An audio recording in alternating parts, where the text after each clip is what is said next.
Hello my beautiful family people, সবাই activity টাস্কে অনেক টেনশানে আছো, তাই না? টেনশন নেওয়ার কোনো কারণ নেই। আমি স্বরাজ, তোমাদের ফ্রেন্ড, গাইড অ্যান্ড ফিলোসফার, চলে এসেছি তোমাদেরকে হেল্প করার জন্য। প্রত্যেকটা বিষয়ের মডেল অ্যাক্টিভিটি টাস্ক তোমরা এখন থেকে স্বরাজ এক্সেলেন্স একাডেমিতে সবার আগে সুন্দরভাবে পেয়ে যাবে। প্রিয় শিক্ষার্থী বন্ধুরা, তো প্রথমে যে তোমাদের মডেল অ্যাক্টিভিটি টাস্ক রয়েছে সেটি হলো বাংলার যে টাস্কগুলো রয়েছে সেগুলি দেখো একটু। প্রথমটা রয়েছে যে পাগলা গণেশ গল্পে গণেশের বয়স কত? গণেশের বয়স হচ্ছে 200 বছর। তোমরা সবাই জানো কোকনাথ শব্দের অর্থ হচ্ছে রক্তপদ্ম। এরপর রয়েছে দেখো পাখি সব করে রব রাত্রি পয়লো, কবিতাটি রচয়িতা হচ্ছে আশরাফ সিদ্দিকী। তারপর রয়েছে দেখো শ্রদ্ধেয় রামানন্দ চট্টোপাধ্যায়ের সঙ্গে রামকিঙ্কর বেজের পরিচয় হয়েছিল বাঁকুড়ায়। তারপর দেখো রয়েছে খোকনের বাড়ির সামনেই ছিল একটি ইউক্যালিপটাস গাছ। তো খুব সংক্ষেপে নিচের প্রশ্নগুলির উত্তর দাও। প্রথম প্রশ্ন রয়েছে তা আপনার কবিতা শুনছেই বা আর কে, পড়ছেই বা কে? এই উত্তরে শ্রোতা কি বলেছিলেন? তো এইভাবে তোমরা প্রশ্নের উত্তর লিখবে। যে দেখো শীর্ষেন্দু মুখোপাধ্যায়ের লেখা পাগলা গণেশ গল্পে একটা ঢেকি আর একটি ভেলায় চড়ে আসা লোক গণেশকে বলেছিল আপনার কবিতা শুনছেই বা আর পড়ছেই বা কে? এই উত্তরে গণেশ বলেছিল আকাশ শুনছে বাতাস শুনছে, কবিতার পাতা বাতাসে ভাসিয়ে দিচ্ছি, যদি কেউ কুড়িয়ে পায় আর পড়তে ইচ্ছে করে তো পড়বে। তো দেখো এখানে তোমাদের যে লাস্টের লাইন, যদি কেউ কুড়িয়ে পায় আর পড়তে ইচ্ছে করে তো পড়বে। তো তারপর দ্বিতীয় যে প্রশ্নটি রয়েছে সেই দ্বিতীয় প্রশ্নটি একবার দেখে নাও।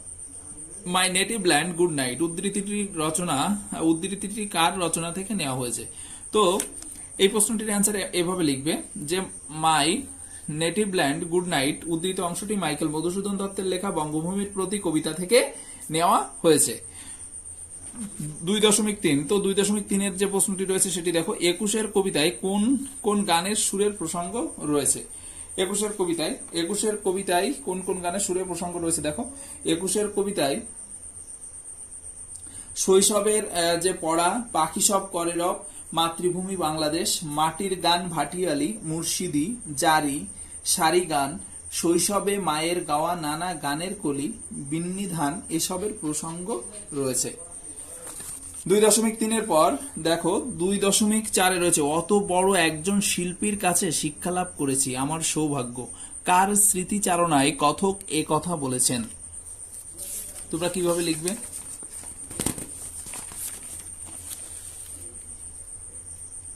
অত বড় শিল্পী, দেখো উত্তর এভাবে লিখবে যে উদ্ধৃত অংশটি রামকিঙ্কর বেইজের লেখা আত্মকথা গল্পে আচার্য নন্দলাল বসুর স্মৃতিচারণায় কথক এ কথা বলেছেন। নেক্সট প্রশ্ন কি রয়েছে দেখো, নেক্সট প্রশ্ন রয়েছে খোকন অবাক হয়ে গেল, কোন কথা শুনে খোকন অবাক হলো? দেখো এখানে আমরা এভাবে লিখব যে উদ্ধৃত অংশটি বনফুলের লেখা খোকনের প্রথম ছবি গল্পের অংশ। একদিন খোকনের বাবার এক বিখ্যাত চিত্রকর বন্ধু খোকনের আঁকা ছবি দেখে খুশি হয়ে বলেন সে অনেক ছবি এঁকেছে কিন্তু সবই নকল করা ছবি, তার নিজের আঁকা ছবি কোথায়? এই কথা শুনে খোকন অবাক হয়। পরবর্তী যে প্রশ্ন রয়েছে 3 দাগে বলেছে দেখো নিচের প্রশ্নগুলির উত্তর নিজের ভাষায় লেখো। প্রথম যে প্রশ্ন সেটি হলো জীবন হবে পদ্যময়, জীবন কিভাবে পদ্যময় হয়ে উঠবে বলে কবি মনে করেন? তো এই প্রশ্নের অ্যান্সার কিভাবে লিখবে তোমরা? এই সব প্রশ্নগুলো একটু বড় হবে আকারে, তার জন্য তোমরা কিন্তু উৎসটা সুন্দরভাবে লিখবে। হ্যাঁ, কিভাবে লিখবে? যে নির্বাচিত অংশটি জনপ্রিয় কবি অজিত দত্তের ছন্দে শুধু কান রাখো কবিতা থেকে গৃহীত হয়েছে। জীবন যেভাবে পদ্যময় হয়ে উঠবে বলে কবি মনে করেছেন। কিভাবে মনে করেছেন দেখো, প্রথমেই লিখেছে এখানে যে জীবন ও জগৎ ছন্দময়, সর্বত্র ছন্দ বিরাজমান। বস্তু জগতের ছন্দ যদিও জীবনের প্রতি কাজে অনুভব করা যায়, তবে এই জীবন সহজ ও সুন্দর। কবিতা বা পদ্য হলো মধুর।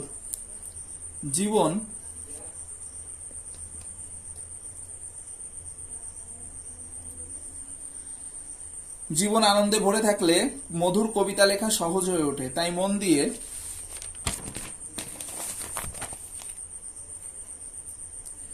কান পেতে প্রকৃতির সকল উদযাপন থেকে ছন্দের স্বাদ অনুভব করতে হবে। এইভাবে জীবন ছন্দের স্বাদ এর মাধ্যমে অনুভূতি সৃষ্টি করতে পারলে জীবন তাৎপর্যপূর্ণ হয়ে উঠবে আর আনন্দের আগমনেই জীবন পদ্যময় হয়ে উঠবে।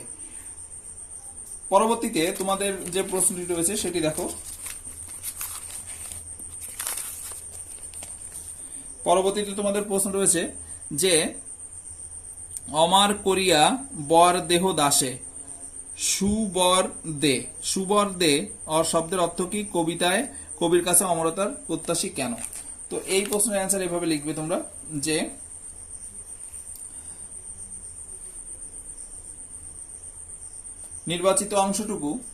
নির্বাচিত অংশটুকু বাণীর বরপুত্র মাইকেল মধুসূদন দত্ত বিরচিত বঙ্গভূমির প্রতি নামক কবিতা থেকে গৃহীত হয়েছে।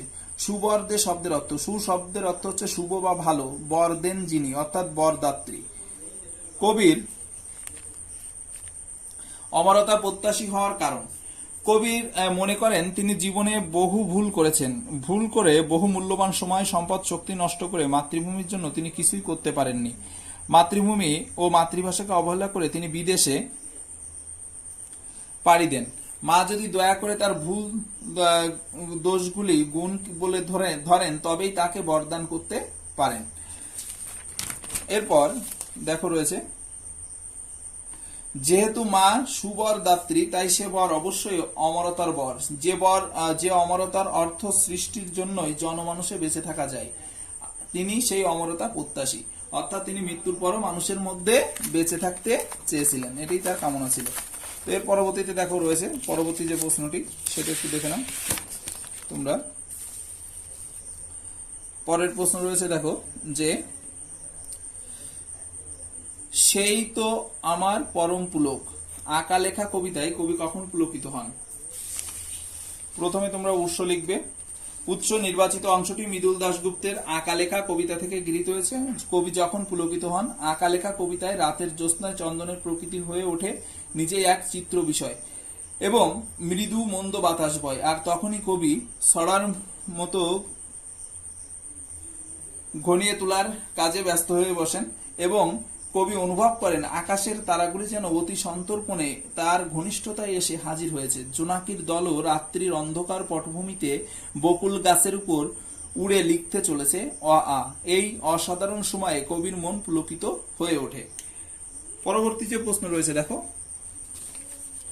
কুতুব মিনারের কথা রচনা অংশে কুতুব মিনারের নির্মাণ শৈলীর বৈশিষ্ট্যতা আলোচনা করো। তো কুতুব মিনার, এখানে তোমরা উৎসটা লিখে নেবে। কুতুব মিনারের যে নির্মাণ শৈলীর বিশিষ্টতা কি? কুতুব মিনার পৃথিবীর সর্বশ্রেষ্ঠ মিনার। এই সর্বশ্রেষ্ঠ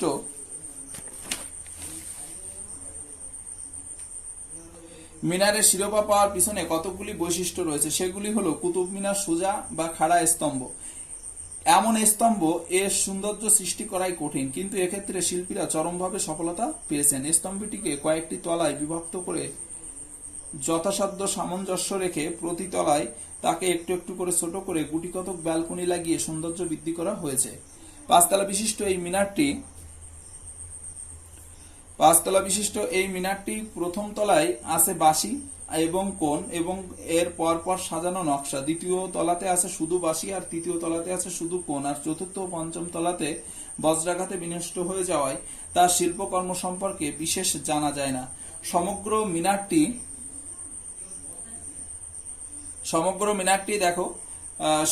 মিনারটি লাল বেলে পাথর দিয়ে নির্মিত। এই মিনারটি ইউনেস্কোর বিশ্ব ঐতিহ্যবাহী স্থান হিসেবে ঘোষিত হয়েছে বা ঘোষণা করা হয়েছে।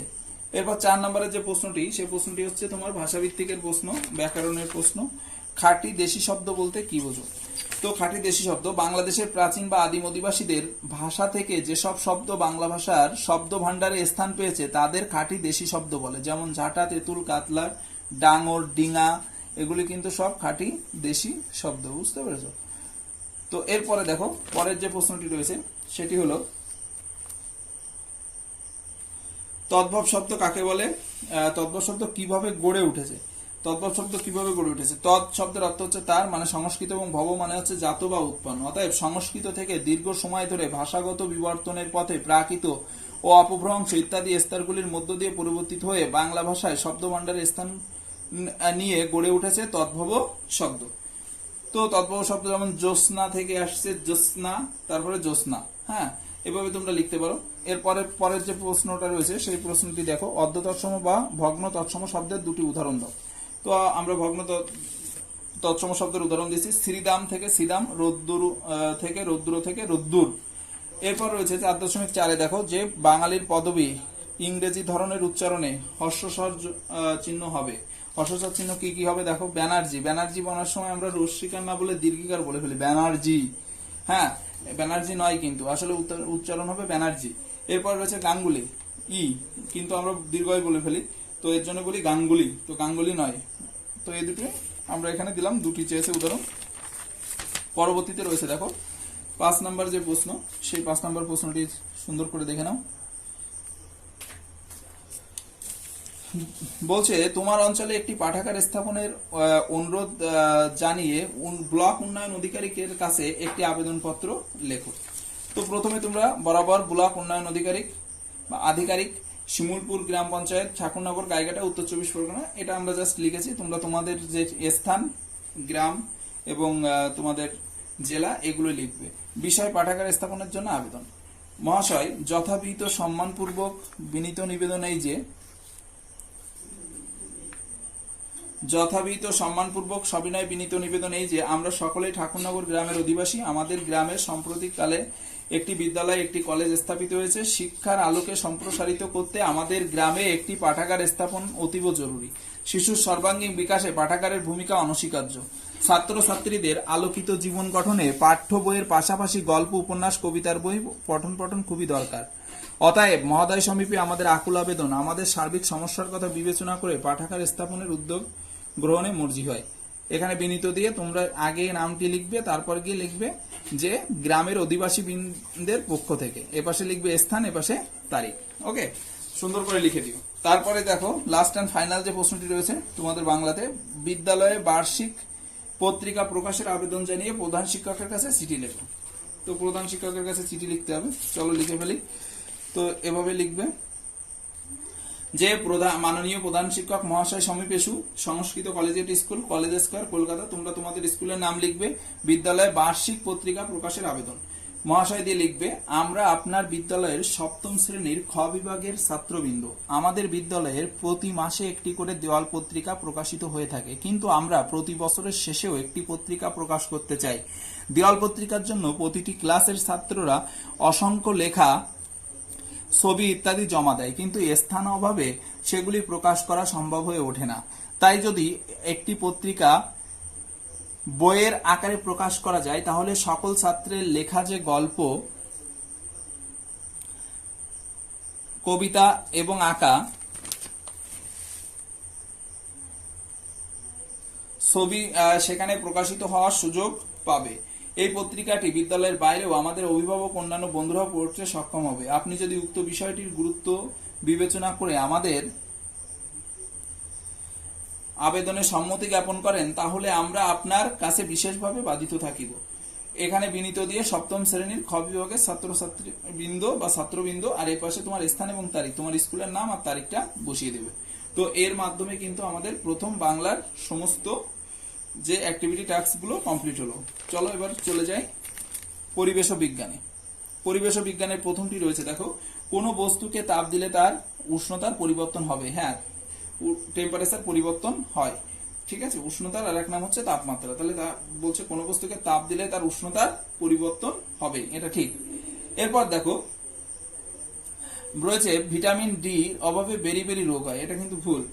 এরপর রয়েছে কঠিন সোডিয়াম ক্লোরাইডের মধ্যে অণুর কোনো অস্তিত্ব নেই, কারণ এটাও ভুল, কারণ সোডিয়াম ক্লোরাইড তো একটা অণু, ঠিক আছে, লবণের একটি অণু সোডিয়াম ক্লোরাইড। তো এরপরে রয়েছে দেখো ব্যালেন্স বা সমীকরণ করো। এখানে দেখো তোমরা সবসময় এই তীর চিহ্ন দিকে খেয়াল রাখবে, এবং তীর চিহ্নের জায়গায় যখন ব্যালেন্স কমপ্লিট হবে তখন কিন্তু সমান চিহ্ন বসাবে। এখানে রয়েছে পি রয়েছে 4টি, এখানেও 4টি, এবং ও রয়েছে এখানে 2টি, আর এখানে রয়েছে 10টি। তাহলে বলতো 2 এর সাথে কত গুণ করলে 10 হয়? 5। তাহলে এখানে শূন্য স্থানে 5 বসিয়ে দিবে। 5 × 2 = কত হবে? 10। অর্থাৎ এই আর যখন রীতিমতো ব্যালেন্স কমপ্লিট হয়ে যাবে, দেখো এই পাশেও 10টা অক্সিজেন রয়েছে, এই পাশেও 10টা রয়েছে, 5 দুগুণে 10। এই পাশেও 4টে ফসফরাস রয়েছে, আর এই পাশেও 4টে ফসফরাস রয়েছে, পিতে ফসফরাস। এরপর রয়েছে দেখো কি রয়েছে, মানবদেহে আয়োডিনের একটি কাজ উল্লেখ করো। তো তোমরা এটা এইভাবে লিখবে যে আয়োডিন এর উপাদান থাইরক্সিনের উপাদান গঠন করতে সাহায্য করে। এরপর পরের যে প্রশ্নটি রয়েছে সেটি একটু দেখে আসি। দেখো যে আম দিয়ে একটি প্রক্রিয়াজাত খাবারের উদাহরণ, জ্যাম, জেলি, এগুলো সব আম দিয়ে তৈরি হয়। তোমরা জ্যাম লিখে দিতে পারো। হ্যাঁ, জ্যাম হচ্ছে আম দিয়ে তৈরি একটি প্রক্রিয়াজাত খাবার। 3 নম্বর কি প্রশ্ন রয়েছে যে কিউপ্রিক ক্লোরাইডের দ্রবণে জিঙ্কের টুকরো যোগ করলে কি ধরনের বিক্রিয়া হবে। আসলে যখন কিউপ্রিক ক্লোরাইডের দ্রবণে আমরা জিঙ্কের দ্রবণ টুকরো যোগ করব জলীয় দ্রবণে, তখন জিঙ্কের ক্লোরাইড উৎপন্ন হবে, জিঙ্ক ক্লোরাইড। অর্থাৎ এই দেখো জিঙ্ক ক্লোরাইড উৎপন্ন হয়েছে। আর এবং ধাতব কপার অধক্ষিপ্ত হবে। অধক্ষিপ্ত হলে সবসময় অ্যারো চিহ্নটা নিচের দিকে আসে, অধপতিত হয় এগুলো। এটি একটি প্রতিস্থাপন বিক্রিয়া। এটি কি ধরনের বিক্রিয়া? এটি একটি বিক্রিয়ার সমীকরণটি লেখো। এই যে বিক্রিয়ার সমীকরণ এখানে লিখে দেবে, সমীকরণ।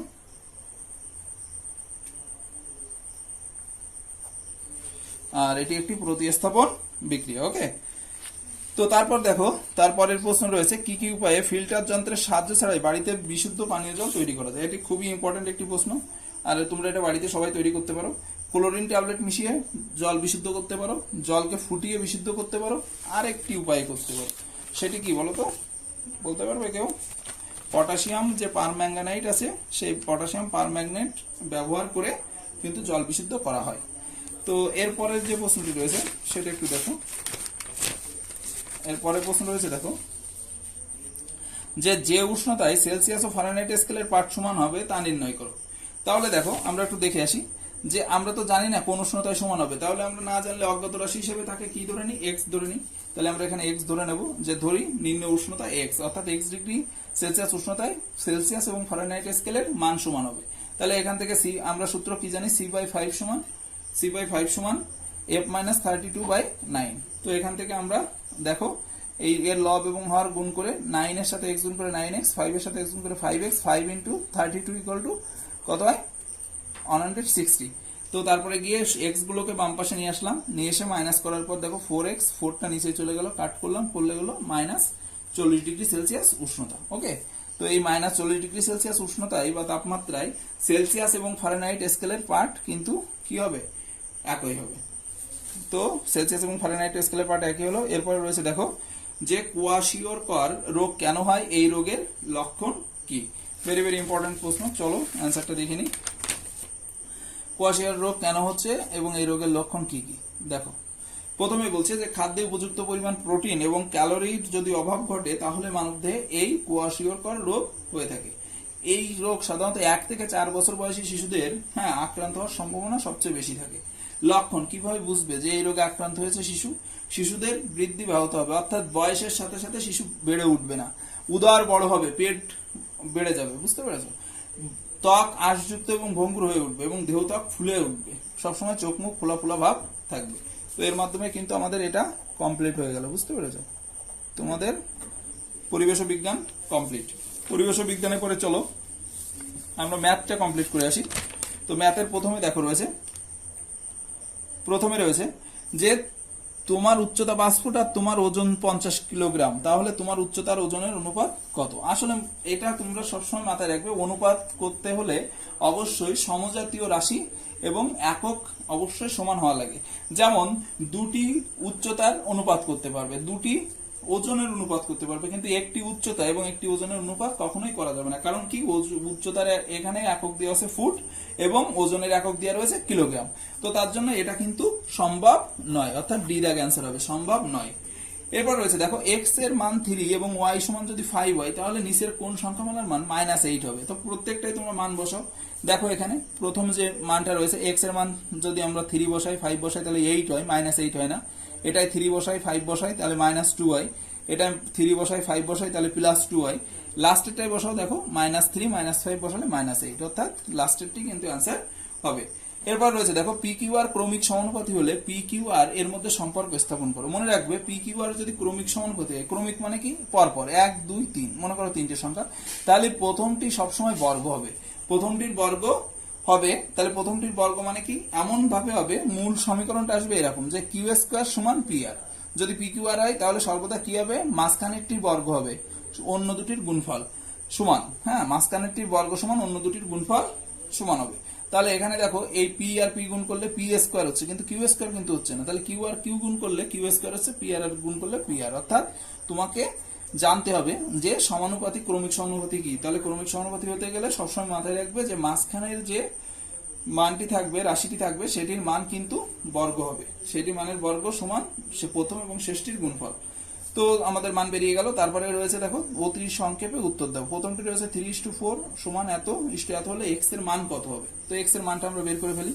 দেখো এখানে আমরা এক্স এর মান বের করেছি 3:4, ভাগ আকারে লিখলাম, লিখে রীতিমতো সেখান থেকে কে এর মান বের করলাম। তো কে এর মান 5 মানে কে এর জায়গায় যদি এক্স থাকতো তাহলে এক্স এর মানও 5 হবে। ওকে, একটি সমকোণী ত্রিভুজের একটি কোণের মান 60 ডিগ্রি এবং সমকোণ ছাড়া অপর দুটি কোণের অনুপাত কি হবে। তো আমরা প্রথমে একটা সমকোণী ত্রিভুজ আঁকলাম। মনে করো সমকোণী ত্রিভুজ কাকে বলে? যে ত্রিভুজের একটি কোণ 90 ডিগ্রি তাকে আমরা সমকোণী ত্রিভুজ বলি। সমকোণী ত্রিভুজের তিন কোণের সমষ্টি সর্বদা 180 ডিগ্রি হয়। কত ডিগ্রি হয়? 180 ডিগ্রি। তাহলে একটি কোণ দিয়ে আছে 90 আর একটি কোণ দিয়ে আছে মনে করো 60। তাহলে 60 আর 90 একসাথে যোগ করলে কত হলো? 150। তাহলে আরেকটি কত হবে? 180 থেকে 150 বিয়োগ করলে 30 ডিগ্রি। তারপরে বলছে যে এই সমকোণী ত্রিভুজের সমকোণ বাদে অন্য দুই কোণের যে অনুপাত সেটিকে বের করতে বলেছে। দেখো এখানে ভালো করে, যে সমকোণ ছাড়া অপর দুটি কোণের পরিমাণের অনুপাত কি, পরিমাণের অনুপাত বের করতে বলেছে। তাহলে পরিমাণের অনুপাত বের করবো। তাহলে প্রথমে একটি কোণ হচ্ছে 60 ডিগ্রি আর একটা হচ্ছে 30। তাহলে 60 আর 30 এর অনুপাত যদি কত হয়? 2:1। তাহলে এটাই কিন্তু অ্যান্সার। বুঝতে পেরেছো? তারপরে দেখো পরেরটি রয়েছে, দেখো কি রয়েছে পরের প্রশ্নটি, যে -2x² প্লাস x থেকে কত বিয়োগ করলে বিয়োগফল x হবে। তাহলে এখান থেকে -2x² - x থেকে কত বিয়োগ করলে বিয়োগফল x হবে, ভালো করে বোঝো। তাহলে আমরা তো জানি না কত বিয়োগ করতে হয়। তাহলে মনে করো আমি বললাম যে 5 এর থেকে কত বিয়োগ করলে 2 হবে। তাহলে আমরা যেহেতু জানি না, তো এই 5 এর থেকে 2 তুমি বিয়োগ করে দাও। বিয়োগ করলে কত পাও সেটা বসিয়ে দাও। 5 থেকে এটা বিয়োগ করলে আমরা 3 পাই। দেখো 3 এর থেকে 5 চলে গেলে 2 থাকে। বুঝতে পেরেছো? তাহলে আমরাও এখানে এইটার থেকে এইটা বিয়োগ করে দেবো, অর্থাৎ এইটা লিখে বিয়োগ চিহ্ন দিয়ে কি দিবে? x দেবে। তাহলে আমরা ঠিক সেইভাবে করি। এই দেখো এখানে আমরা করলাম যে প্রথমে এই যা ছিল বসালাম আর এই বিয়োগ চিহ্ন দিয়ে x বসিয়ে দিলাম, হ্যাঁ, মাইনাস চিহ্ন দিয়ে x বসালাম। তাহলে কত থাকলো? -2x²। তো এটা অ্যান্সার। হ্যাঁ, তাহলে লিখে দেবে এক লাইন যে এত থেকে এত বিয়োগ করলে বিয়োগফল x হবে। বুঝতে পেরেছো? তো তারপরে দেখো তারপরে কি রয়েছে। তারপরের অঙ্কটা কিন্তু খুব সুন্দর অঙ্ক, সংক্ষিপ্ত উত্তরদায়ী প্রশ্ন। সংখ্যা রেখায় দেখাও 6 + -2 কে দেখাতে হবে সংখ্যা রেখায়। তো সংখ্যা রেখায় শূন্যের দুপাশে এক পাশটা, এই পাশটা হচ্ছে তোমার ডান পাশ আর এটা হচ্ছে বাম পাশ, ঠিক আছে? তো ডান পাশ সবসময় পজিটিভ অর্থাৎ প্লাস, আর বাম পাশ সবসময় নেগেটিভ অর্থাৎ মাইনাস। অর্থাৎ 0 থেকে ডানে তুমি যত যাবে সব প্লাস হবে আর বামে যত আসবে সব মাইনাস হবে। তাহলে তুমি 0 থেকে শুরু করে আগে কোন পর্যন্ত যেতে হবে? 0 থেকে শুরু করে এখানে কত দিয়ে আছে? 6। তাহলে 0 থেকে 6 পর্যন্ত যাও। 0 থেকে এই যে 6 পর্যন্ত তীরচিহ্ন দিয়ে দেখিয়ে দাও। 6 পর্যন্ত গেলাম, আবার ফিরে আসো কতটুকু? -2 পর্যন্ত ফিরে আসো। তাহলে -2 এই 6 থেকে আবার এদিকে 2 গজ চলে আসো। তাহলে এই পর্যন্ত চলে আসলে। বুঝতে পেরেছো? অর্থাৎ 6 পর্যন্ত গেলে আবার এই পর্যন্ত চলে আসলে। তাহলে দেখো তো এই যে 2 ঘর চলে আসলে, তাহলে এইটুকু বাদে এই 0 থেকে কোনটুকু হলো? এইটাই হলো অ্যান্সার, 0 থেকে 4। অর্থাৎ তোমার 6 থেকে যদি আমরা -2 করি তাহলে কত পাই? 4। তাহলে সেটাকে এখানে সংখ্যা রেখায় এরকম ভাবে দেখিয়ে দেবে। এটা অ্যান্সার। বুঝতে পেরেছো? তো তারপরেটা দেখো, তারপরে রয়েছে যে প্রথম বীজগাণিতিক সংখ্যামালার দ্বিতীয় বীজগাণিতিক সংখ্যামালা দিয়ে ভাগ করলে ভাগফল নির্ণয় করো। প্রথম বীজগাণিতিক সংখ্যামালা এটাকে ভাগ করব এটা দিয়ে ভাগ করলে এখানে দেওয়া রয়েছে x ≠ 0 y ≠ 0, অর্থাৎ x এবং y এর মান কখনোই শূন্য হবে না। তাহলে দেখো এখানে ভাগ চিহ্ন দিয়ে আমরা বসানোর পর এই 7 আর কত হলে 14 হয়? 2 হলে 7 × 14। তো এখানে প্রথমে 2 নাও, এখানে মাইনাস রয়েছে, মাইনাস নিলে এখানে 3টে x আছে, আমরা জানি পাওয়ারে যোগ হয়। তাহলে 3টের সাথে কত যোগ করলে 4টে হয়? একটা। তাহলে একটা x নাও। আর y আছে 4টে, এখানে আছে 6টা। তাহলে y এর সাথে আর 4টের সাথে কত যোগ করলে 6 হয়? 2। তাহলে এইটা দিয়ে প্রথমে এটাকে গুণ করো। তাহলে গুণ করলে এটা পেলে দেখো এই চিহ্নের পরিবর্তন হয়। চিহ্নের পরিবর্তন হলে এটা কেটে গেল। এটাকে নামিয়ে নিয়ে আসলাম। নামিয়ে নিয়ে আসার পরে দেখো সাথে সাথে কত মাল্টিপ্লাই করলে 21 হয়? 3। 3 সাথে 21। ওকে, তাহলে মাইনাস এখানে থাকলো 3, আর এখানে x³ আছে, এখানেও x³ আছে। তাহলে ওটা আর লাগবে না। এই y এর সাথে আছে 4, আর এখানে y কয়টা লাগবে? তাহলে এখানে 4টে আছে। তাহলে আমাদের এখানে লাগবে হচ্ছে 5টা। তাহলে এখানে কয়টা হবে? y একটা আসবে। তাহলে এই 3y দিয়ে তুমি এটাকে গুণ করো। গুণ করলে দেখো এটা পাবে। আর এটা পাওয়ার পর দেখো এটা চিহ্নের পরিবর্তন হয়ে যাচ্ছে, তার মানে এটা কেটে গেল। তাহলে অ্যান্সার আসলো কত? এই যে এটা অ্যান্সার, -2xy² + 3y। তো এটা কিন্তু কমপ্লিট। এবার বলেছে দেখো স্কেল এবং কম্পাসের সাহায্যে স্কেল এবং কম্পাসের সাহায্যে অঙ্কন করা যাবে এমন একটি মান। দেখো প্রথমে বলছে পেন্সিল ও কম্পাসের সাহায্যে এবিসি কোণ অঙ্কন করো। তাহলে এবিসি একটা কোণ কিভাবে অঙ্কন করবে তোমরা? প্রথমে দেখো তোমরা অঙ্কন করার জন্য এভাবে আমরা বলছে পেন্সিল এবং কম্পাসের সাহায্যে এটা অঙ্কন করতে বলেছে। তো আমরা প্রথমে জাস্ট আমি তোমাকে একটা খসড়া দেখিয়ে দিই। মনে করো এরকম একটা রেখা নেবে, হ্যাঁ, রেখা নেওয়ার পর এই রেখার প্রান্তবিন্দুতে কম্পাস ধরে সুন্দর করে একটা বৃত্ত আঁকবে। আঁকলাম, জাস্ট আমি বৃত্ত এঁকে দিলাম। আঁকার পরে দেখো এটা লিখলাম বি, এটা লিখলাম সি।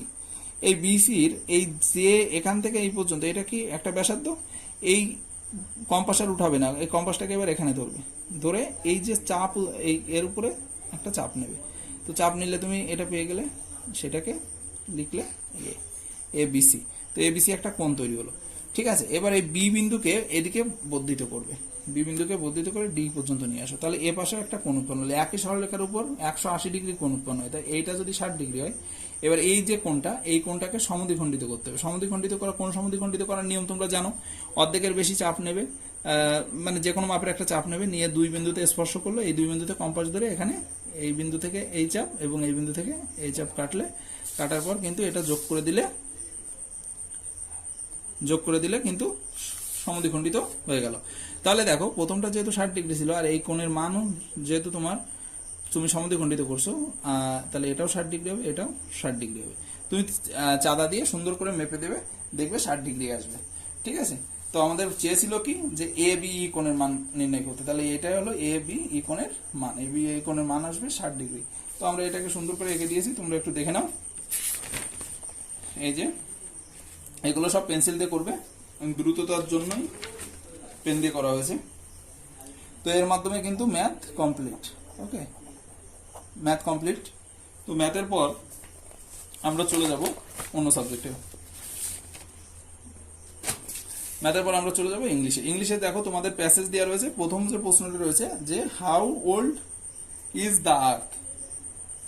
প্রথমে তাহলে পৃথিবীর বয়স কত? তো আমরা এখানে কিভাবে লিখবো? The earth is millions and millions years of old. এটা আমরা প্যাসেজ থেকে খুঁজে লিখে দেবো, হ্যাঁ। তারপরে 2 নম্বর প্রশ্নের অ্যান্সার কি রয়েছে? Describe the earth before man exist. হ্যাঁ, বর্ণনা করো পৃথিবীর যে যখন মানুষের অস্তিত্ব ছিল না, তার আগের যে অবস্থা, সেই অবস্থায় কি ছিল। বলছে before the man exist came on the earth there were only animals and before the animals there was a time when kind of life exists on the earth. Okay, তো এর পরের যে প্রশ্নটি রয়েছে, why was there no life on earth? দেখো তাহলে there was no life on earth because there was a time when the earth was too hot, গরম থাকার কারণে, for only living being to live on the earth. ওকে, এরপর রয়েছে দেখো অ্যাক্টিভিটিতে যে Akbar the great Mughal emperor for 49 years. এখানে দেখো রেঞ্জড হবে। তো দেখো এখানে রেঞ্জড দাগ দাও। Anamika loves to have curd, curd মানে দই, হ্যাঁ। Sania is too weak, weak বানানটা এটা হবে, উইক টু ওয়াক। এরপর রয়েছে do you like TV serials, serials বানান কিন্তু এটা। তারপরে রয়েছে দেখো দ্য মেড, প্রথমে মেড আসবে, মেড হ্যাজ মেড, এখানে মেড হবে। ওকে, তো has made the beautiful vase. তাহলে এখানে মেড এই মনে রাখবে, এই যে হ্যাজ আছে, হ্যাজ, হ্যাভ, হ্যাড, এরপরে সর্বদা ভার্বের থার্ড ফর্ম বসে। বুঝতে পেরেছে? হ্যাভ হ্যাজ হ্যাড এর পরে ভার্বের কোন ফর্ম বসে? Third form. তারপরে বলছে দেখো write a paragraph in about 70 words about your best friend, you may use the following points. কি কি পয়েন্টস নিতে পারো? Name of your best friend, why is he or she your best friend, his or her like and dislike, how do you help each other, আর conclusion. তো এবার আমরা লিখে ফেলি, হ্যাঁ। কিভাবে লিখবো দেখে নাও। লেখাটা মাই বেস্ট ফ্রেন্ড লিখে প্রথমে লিখবে my best friend. Okay, my best friend লিখে দেখো প্রথমে লিখছি যে among all my friends present around my house and in school, I like some because she is my best friend. She study in same class and she lives not much far from me, and so together we go to play at every afternoon. She is very kind, polite and helpful. Also, she is disciplined and obedient. She is disciplined and obedient. এর পরের line হলো she likes to study and sing. বুঝতে পেরেছো? এভাবে লিখবে। এরপর লিখবে she likes to play badminton. She dislike every action that is wrong and especially she hates all liars. She stands beside me in every situation and gives me support. She encourages encourages me every time. সে আমাকে সর্বদা উৎসাহিত করে। বুঝতে পেরেছো? তো এভাবে কিন্তু তোমরা সুন্দর করে এটা লিখে দেবে এবং লাস্টের যে লাইনগুলো লিখবে সেগুলি কি, যে also we help each other in our studies, we want to stay as best friends forever. চিরদিনের মতো আমরা একসাথে এভাবে সেরা বন্ধু হয়ে থাকতে চাই। হ্যাঁ, তো ইংলিশের পর তোমাদের পরবর্তী যে মডেল অ্যাক্টিভিটি টাস্ক সেটি হলো ইতিহাস। হর্ষচরিত কে রচনা করেছিল? বাণভট্ট। গৌড়বহ কোথায়? এটা হচ্ছে বাক্পতিরাজের। এরপরে দেখো কিতাব অল হিন্দ হচ্ছে অল বিরুনি। নিচের কোন শব্দগুলির নিচে বেমানান শব্দগুলির নিচে দাগ দাও। প্রথমটায় দাগ দাও দন্তি দুর্গ, তারপর এটা হচ্ছে কনৌজ, তারপরে হচ্ছে হলায়ুধ। হ্যাঁ, এগুলো হচ্ছে সব বেমানান শব্দ। এই বেমানান শব্দগুলোর নিচে দাগ দাও। পাল সেন যুগে কেমন ভাবে কর আদায় করা হতো? তো পাল সেন যুগে কেমন ভাবে কর আদায় করা হতো সেটা আমরা একটু দেখে আসি। দেখো, প্রথমে পাল সেন যুগের যে কর আদায় 4 প্রকার ভাবে কর নেওয়া হতো, যেমন ভাগ, ভোগ, কর আর হরিণ্য। এবার ভাগ কি? উৎপন্ন ফসলের 1/6 রাজারা কৃষকদের কাছ থেকে যে কর নিতেন সেই করই হচ্ছে ভাগ। ভোগ কি? ফুল, ফল, কাঠ, মূল ইত্যাদি রাজারা নিজেদের ভোগের জন্য প্রজাদের কাছ থেকে নিতেন। এরপরে কর ছিল জনগণের আয়ের উপর নির্ধারিত রাজার প্রাপ্য অর্থ। এরপরে রয়েছে দেখো হিরণ্য কি? হিরণ্য করের সঠিক মানে জানা যায় না, তবে রাজারা শস্যের পরিবর্তে নগদ মুদ্রা নিতেন আর একেই হিরণ্য বলা হতো। এরপরে রয়েছে দেখো কিছু অপ্রধান কর আদায় করা হতো, যেমন হাট, খেয়াঘাট আর গোচরণ ভূমি। বুঝতে পেরেছো? তো তারপর কি প্রশ্ন রয়েছে দেখো, সেন রাজারা কি সাহিত্যে পৃষ্ঠপোষক ছিলেন? হ্যাঁ, সেন রাজারা কিন্তু খুবই সাহিত্যে পৃষ্ঠপোষক ছিলেন। কিভাবে লিখবে দেখো, সেন রাজারা বাংলার সাহিত্য সংস্কৃতি বিশেষ অবদান রেখেছেন। লক্ষণ সেনের রাজসভায় ছিল পঞ্চরত্ন, গীত গোবিন্দের রচয়িতা ও বিখ্যাত সংস্কৃত পণ্ডিত ছিলেন জয়দেব, এই পঞ্চরত্নের এক রত্ন। বল্লাল সেন এবং লক্ষণ সেন উভয়ের স্মৃতিশাস্ত্র লিখেছেন এবং দানসাগর, অদ্ভুত সাগর নামক বিখ্যাত বইগুলি বল্লাল সেনের সময়ে কিন্তু লেখা। এরপরে বলছে দেখো, লক্ষণ সেনের মন্ত্রী হলায়ুধ ব্রাহ্মণ সর্বস্ব নামে বইটি লেখেন। এরপর এছাড়াও অভিধান প্রণেতা সর্বানন্দ এবং গণিতজ্ঞ জ্যোতির্বিদ শ্রীনিবাস ছিলেন সেন যুগের বিখ্যাত পণ্ডিত।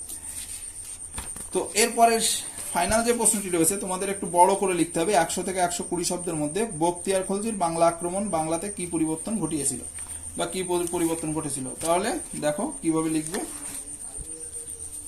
তোমরা এভাবে লিখবে। হ্যাঁ, যে বখতিয়ার খলজি বাংলা আক্রমণের পর বাংলাতে যে পরিবর্তন ঘটেছিল তা নিম্নরূপ।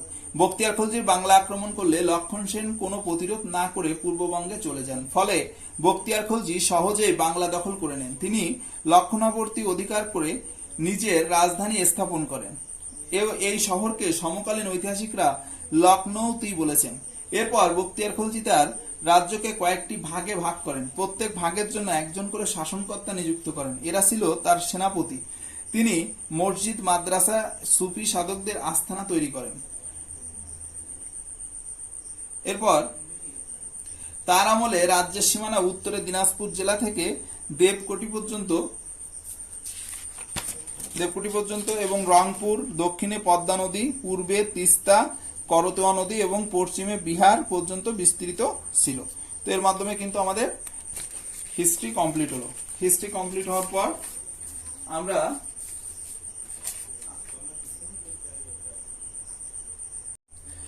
তো এবার হচ্ছে পরিবেশ ও ভূগোলের মধ্যে দেখো প্রথম যে প্রশ্নটি রয়েছে, সূর্যের উত্তরায়ণের সময়কাল 22শে ডিসেম্বর থেকে 21 জুন।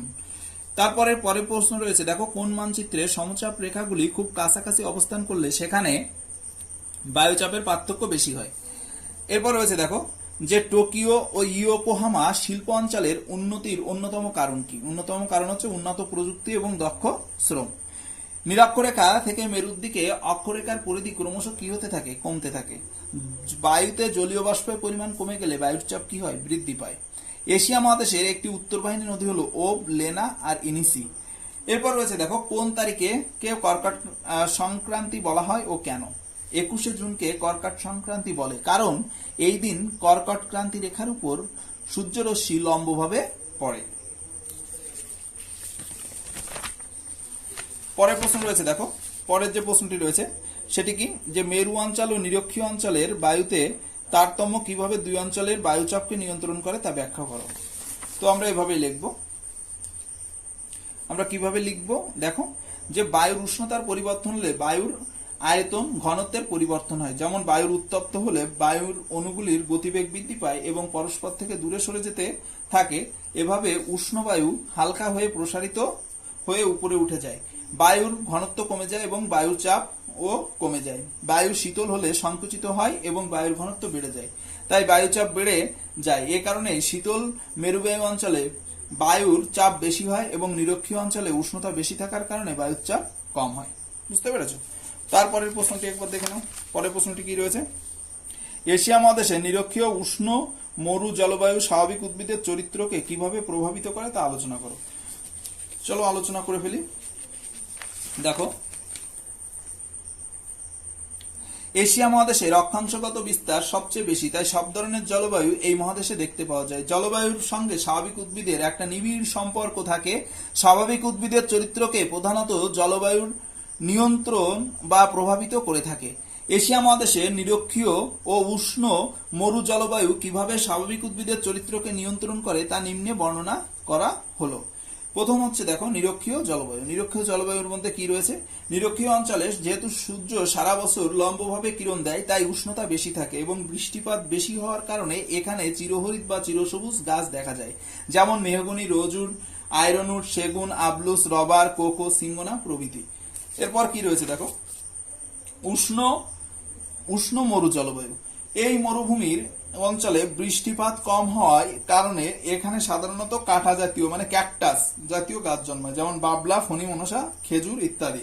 বৃষ্টিপাত কম হওয়ার জন্য গাছগুলির যে কাণ্ড, পাতা মোম জাতীয় পদার্থ দিয়ে ঢাকা থাকে এবং তাদের পাতা কিন্তু কাঁটাতে রূপান্তরিত হয়, যাতে প্রশোধন প্রক্রিয়ায় গাছের জল বেরিয়ে না যায়। তো এটাই ছিল তোমাদের ভূগোলের সমস্ত প্রশ্নের সঠিক, প্রাঞ্জল এবং সাবলীল উত্তর। এরপর দেখো, লাস্ট অ্যান্ড ফাইনাল তোমাদের রয়েছে মডেল অ্যাক্টিভিটি টাস্কে রয়েছে স্বাস্থ্য ও শারীর শিক্ষা। সপ্তম শ্রেণীর স্বাস্থ্য ও শারীর শিক্ষার প্রথম প্রশ্ন রয়েছে, ইস্ট বেঙ্গল ক্লাব কত সালে প্রতিষ্ঠিত হয়? তোমরা সবাই জানো 1920 খ্রিস্টাব্দে। অ্যাথলেটিক্স শব্দটি কোথা থেকে এসেছে? অ্যাথলন থেকে। মোহনবাগান ক্লাব কত সালে সাহেবদের হারিয়ে শিল্ড চ্যাম্পিয়নশিপ হয়েছিল? 1911 খ্রিস্টাব্দে। এরপর রয়েছে দেখো, খেলা মানুষের সহজাত পরিবর্তী। সহজাত গ্রিক শব্দ জিমনাস থেকে জিমনাস্টিক কথাটি এসেছে। জৈন ধর্ম অহিংসা মূর্ত প্রতীক হিসাবে বিদ্যমান এবং এনসিসি ন্যাশনাল ক্যাডেট ক্রপস এর যে হালকা নীল রঙের নৌ সেনা বাহিনীর প্রতীক, হালকা নীল। খেলা কি? তো তোমরা এবার এখান থেকে আমরা জানবো যে খেলা কি। দেখো, খেলা কাকে বলে বা খেলা কি তোমরা কিভাবে জানো? তোমরা কি জানো খেলা কি? সবাই তো খেলাধুলো করি আমরা। খেলা মানুষের সহজাত প্রবৃত্তি, যা সৃজনশীল ক্রিয়াকলাপের মাধ্যমে মানুষকে আনন্দ প্রদান করে। দ্বিতীয় যে প্রশ্ন রয়েছে সেটি হচ্ছে, প্রত্যক্ষ বিনোদন কাকে বলে? প্রত্যক্ষ বিনোদন কাকে বলে? দেখো, যে সকল কাজে ব্যক্তি প্রত্যক্ষভাবে অংশগ্রহণ করে তাকে প্রত্যক্ষ বিনোদন বলে। তো একদম সহজ প্রশ্ন এগুলি। সৃজনশীল বিনোদনের একটি উদাহরণ, এটি তোমরা সবাই জানো, নৃত্য, অঙ্কন, এগুলি যেগুলো ক্রিয়েটিভ, হ্যাঁ সবাই পারে না, এক একজনের মধ্যে থাকে, এগুলো কিন্তু সব সৃজনশীল বিনোদন। হ্যাঁ, তারপরে রয়েছে দেখো, যে লাস্টের প্রশ্ন, শারীর শিক্ষার উদ্দেশ্যগুলি উল্লেখ করো। শারীর শিক্ষার উদ্দেশ্য কি কি? এক হচ্ছে শারীর শিক্ষার তন্ত্রগত যে বিকাশ, ঠিক আছে, তার তন্ত্রগত বিকাশের জন্য এটি খুবই গুরুত্বপূর্ণ। দক্ষতা বিকাশ, সামাজিক বিকাশ, স্বাস্থ্য বিকাশ, এগুলি সবই কিন্তু এর উদ্দেশ্য। আর কি বিকাশ? প্রাক্ষবিক বিকাশে সাথে সাথে শারীরিক ক্রিয়াকলাপের অংশগ্রহণের মাধ্যমে শিক্ষাগত অভিজ্ঞতা অর্জনের কিন্তু এর উদ্দেশ্য। তাহলে এগুলোই হলো শারীর শিক্ষার মূল উদ্দেশ্য। পরবর্তী যে প্রশ্নটি রয়েছে সেটি দেখো, তোমাদের বাড়ির কাজ এবং এটি হচ্ছে প্রকল্প। প্রকল্প নিয়ে আমরা অন্য কোনো একটা ভিডিওতে আলোচনা করব। তুমি সারা বছর কোন কোন দিন, কখন, কত সময়, কি ধরনের শারীরিক শিক্ষাসূচিতে অংশগ্রহণ করার সুযোগ পেয়েছো এবং তোমার কি কি লাভ হয়েছে তার উপর একটি প্রতিবেদন তৈরি করো। তো এটা তোমার বাড়ির কাজ, তুমি এটি সুন্দর করে প্রকল্পের মতো করে করো এবং করোনা ভাইরাস বিষয়ক একটি স্বাস্থ্য সচেতনমূলক পোস্টার তৈরি করো। হ্যাঁ, তো একটা পোস্টার তোমাদের এখানে তৈরি করতে হবে, আমরা একটা ডেমো কপি এখানে দিয়ে দেবো। সবাই ভালো থাকো, সুন্দর থাকো, সুস্থ থাকো এবং আমাদের সঙ্গে থাকো। স্বরাজ এক্সিলেন্স একাডেমিতে পরবর্তীতে আবারও নতুন নতুন অ্যাক্টিভিটি ট্যাক্সের সমস্ত প্রশ্নের সঠিক, সাবলীল এবং সুন্দর উত্তর নিয়ে তোমাদের সামনে হাজির হব। শুভকামনা সকলের জন্য। Bye bye.